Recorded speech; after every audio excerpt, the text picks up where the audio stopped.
Candidato a la Cámara por Bogotá por el Pacto Histórico. ¿Su nombre es Gabriel? Becerra. Becerra. Sí, Gabo Becerra. Ah, listo. Listo. ¿Alguien quiere comenzar ¿De con qué la pregunta? universidad? Unipao. ¿Le podemos grabar? Sí, claro. Listo. Bueno, ¿cómo estás? Nos gustaría escuchar tu nombre. Gabriel Becerra, candidato a la Cámara en la lista cerrada del Pacto, en el tercer lugar. Bueno, Gabriel, no sé si tuvieras una propuesta de campaña que compartirnos. Claro que sí, a ustedes que son estudiantes les va a importar mucho qué pasa con el nuevo gobierno, porque está en juego el futuro de ustedes y sobre todo la garantía de que puedan acceder al conocimiento y en las condiciones actuales, y digo actuales no solamente del último gobierno, sino de los últimos gobiernos, ha habido un proceso acelerado de privatización de la educación superior. Y hoy el 75% por lo menos de la educación superior es privada. Cuando uno termina el bachillerato tiene muchas expectativas de seguir adelante estudiando, sobre todo porque la educación para los sectores populares, de trabajadores, es el escalón que les permite tener un ascenso social, que les permite tener un buen empleo, que les permite tener mejores condiciones familiares. Y hoy esa opción, cuando un muchacho termina el bachillerato, no existe para 300.000 jóvenes. Y tampoco los que logran ingresar a la pública, que es un grupo pequeño, pueden terminar. De 10 terminan realmente 2. Y adicionalmente, cuando usted no gana un cupo en la pública, nacional, en la distrital, en la pedagógica, usted tiene que irse a endeudar con el ICETEX, usted tiene que irse a endeudar con un banco y realmente eso le castra las posibilidades de futuro a los jóvenes. Por eso no es lo mismo de que todo, por eso no es cierto que el discurso de que todos los políticos son iguales y que es lo mismo que gane uno que gane el otro. No, no. Si gana el pacto histórico, el compromiso nuestro es hacer realidad la universidad pública gratuita en Colombia para todo el que tenga las condiciones académicas para ingresar a la universidad. ¿Y eso por qué lo hacemos? Eso lo hacemos porque una sociedad se desarrolla si su juventud se cualifica y esa cualificación de la juventud se articula a otros temas económicos, por ejemplo. Dejar de vivir del extractivismo como hace 200 años de lo que nos da la tierra y agregar algo que se llama valor agregado. El valor agregado, que es lo que aporta la ciencia, la tecnología. ¿Y usted cómo crea eso? Con conocimiento, como lo hizo Corea del Sur. ¿Y usted cómo crea conocimiento? Pues estudiando. Y en cambio de lo que deberían estar haciendo los jóvenes, entonces este régimen y este gobierno lo que hace es colocarlos como carne de cañón para que tengan que ingresar a un grupo armado, para que tengan que irse al ejército, para que tengan que padecer las necesidades. Por eso yo me concentré nada más en explicarles un punto: la necesidad de la educación pública gratuita y en particular de la universidad pública gratuita. Ok, de acuerdo. Desde la bancada del Pacto Histórico, ¿planean mejorar la educación pública o reestructurarla completamente? Mejorarla implica reestructurarla, ¿no? ¿En qué? En la financiación, por ejemplo. Nosotros necesitamos gratuidad en la educación. Eso implica que ustedes no tengan que estar endeudándose, que ustedes tengan posibilidades de estar concentrados en lo que tienen que estar hasta una edad determinada, que es estudiando, que sus padres no tengan la fugia de tener que definir si le da el estudio al uno o se le da el estudio al otro. Eso es lo que vamos a hacer. Eso va a implicar reforma a la ley 30, que es la ley de educación superior, priorizar en el presupuesto, en cambio de otros gastos, la universidad. Eso está cuantificado. Hoy vale alrededor de 14 billones de pesos lograr que todo el corte de estudiantes de la secundaria que salga tengan derecho a la universidad y terminen 5 o 6 años, vale 14 billones de pesos. Ya lo tenemos cuantificado. Entonces vamos a reestructurar la universidad en esos aspectos, pero también habrá que reestructurarla en otros, ¿no? ¿Cuál es la articulación de la universidad con la economía, con las prioridades de la nación? Necesitamos cualificar los docentes, necesitamos que hayan más maestrías, que hayan más doctorados, que haya posgrados. Entonces, esa es una experiencia que Gustavo ya alcanzó a hacer un poco en Bogotá, ¿no? En Bogotá capacitaron con maestría, con doctorado, a un grupo importante de maestros. Necesitamos aumentar eso. Que ser maestro en Colombia sea una profesión digna y no la última opción que le queda a la gente porque no tiene más opciones. Vale, de acuerdo. Hablaste de la economía agraria, pero también quisiera preguntarte algo. Desde el mejorar el agrario o por el contrario enfocarse en la industria? No, nosotros pensamos que no hay contradicción. Nosotros planteamos un pacto por una nueva economía.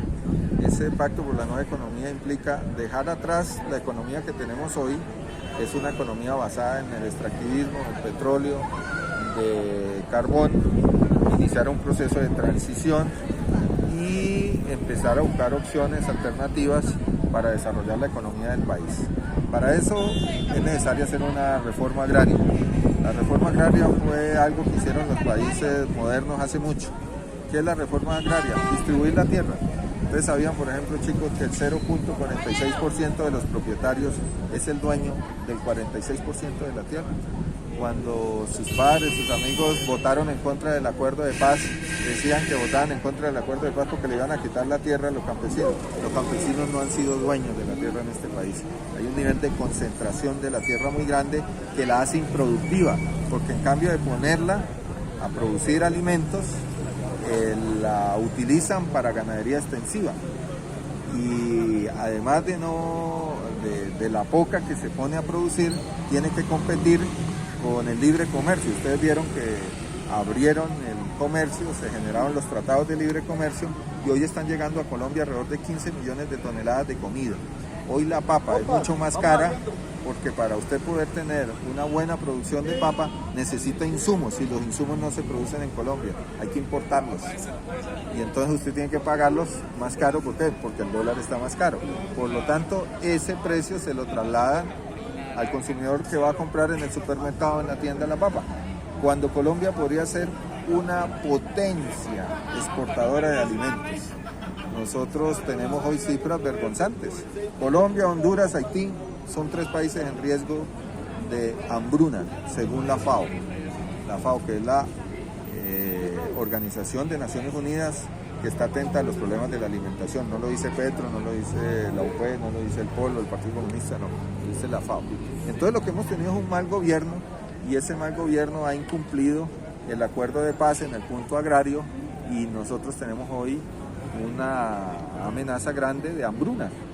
Entonces, un aspecto fundamental en una nueva economía es realizar la reforma agraria, cumplir con el punto 1 del acuerdo de paz y hacer de la tierra un factor de riqueza, volviéndole a los campesinos la oportunidad de vivir en paz en las montañas, en el campo. Hablaste de los TLC o tratados de libre comercio. ¿Desde la bancada iniciarían algo para renegociarlos? Sí, claro. Nosotros pensamos que hay que renegociar los TLC porque los TLC era poner a competir Carrefour con el señor de la tienda de la esquina. Era poner a competir a grandes economías con economías que están muy desprovistas. Le hizo los países poderosos a Colombia quitar los subsidios al campo.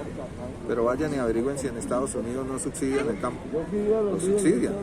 Los sectores agricultores, campesinos modernos en Estados Unidos reciben grandes ayudas del Estado.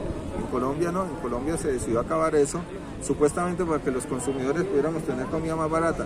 Pero lo cierto es que la mejor manera de tener comida más barata es garantizando producirla acá, en nuestra tierra. Y los TLC acabaron con la agricultura colombiana. Hoy traemos cereales de Estados Unidos. Les recomiendo un video para que lo miren en Google, en YouTube, que se llama El chicharrón de la tierra en Colombia. Ahí les explican muy bien el problema agrario en Colombia. De acuerdo. Tú anteriormente mencionaste que planeabas que la educación superior fuera gratuita y que ya tenían un presupuesto aproximado, pero ¿de dónde planearían subtraer ese presupuesto precisamente? Cambiar las prioridades de la nación.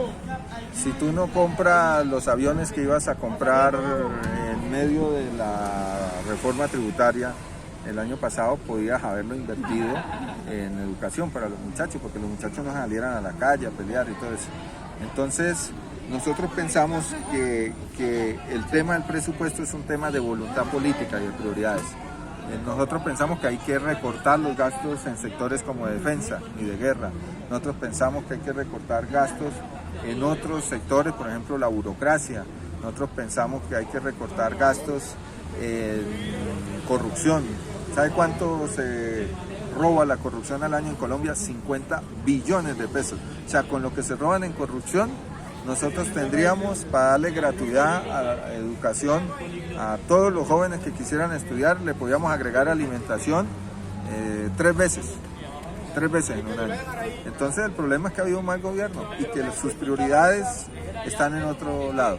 Es como cuando uno tiene 100 pesos y decide gastárselos en maquinitas o jugando y no decide gastárselos en alimentación o en otras cosas prioritarias. Necesitamos tener prioridades. Y ya como tal, para terminar, ¿cómo va a manejar, digamos, ustedes, o cómo lo van a manejar, digámoslo así, el tema de los profesores del FECODE? Bueno, nosotros necesitamos una sociedad donde sea más importante ser profesor que policía. Nosotros necesitamos una sociedad que le brinde buenas condiciones laborales a sus maestros. Nosotros necesitamos, por lo tanto, ofrecerle a los maestros unos procesos de cualificación, de educación, en maestrías, en doctorados, y exigirle a su organización, que es el sindicato, que nos colabore en eso, ¿no? La campaña de la derecha es querer echarle la culpa a los maestros de la crisis de la educación, pero realmente los maestros no son los que definen el presupuesto de la educación. Los colegios y las puertas y los baños no se dañan por culpa de los maestros. Los maestros pueden tener responsabilidades en el sentido de que les falta cualificación, pedagogía, cosas de ese tipo, pero los maestros tienen que ser un aliado para recuperar la educación pública en Colombia. No son los responsables y el sindicato tiene que ayudarnos a garantizar la educación como una prioridad para la nación, y nosotros vamos a ayudar desde el gobierno, desde el Congreso, a que hayan los recursos y a que sea prioritario. De acuerdo, yo tengo una última pregunta.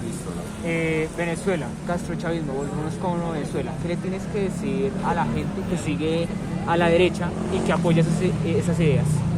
Bueno, ellos no los apoyan, ellos quieren meterle miedo al resto de la sociedad para decir que vamos a convertir a Colombia como en Venezuela.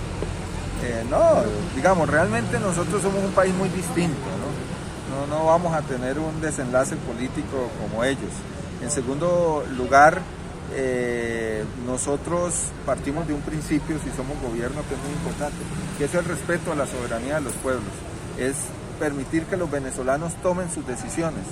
Si ellos decidieron elegir a Maduro, es decisión de los venezolanos. Nosotros decidimos elegir a Duque, mal o bien.